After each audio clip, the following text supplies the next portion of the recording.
Ayun mga kapatang, dahil tayo tinamad na naman magluto, tayo ay kakain na naman sa labas.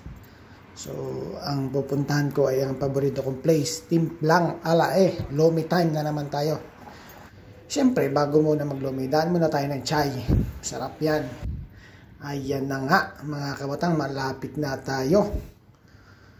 Ayun, nandito na nga tayo sa yan, dito yung matatagpuan sa Memoracabat sa opposite side ng Brand Porles. Ayan na. Ayan na nga guys, dumating na yung order kong lomi. Overload na overload. Binigyan pa ko ng extrang chili garlic oil.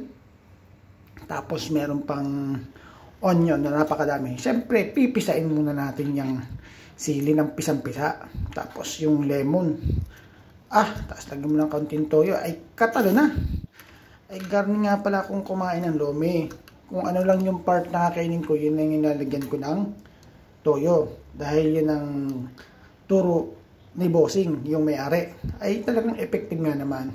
Kitang-kita nyo naman, talagang ganang-gana akong kumain pag loming Batangas ang aking kinakain. Ay talagang pasal na pasal eh. Kitang-kita nyo naman.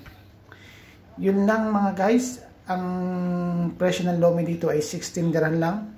Kaya yun. Kain na kayo din eh. Sinsay din eh.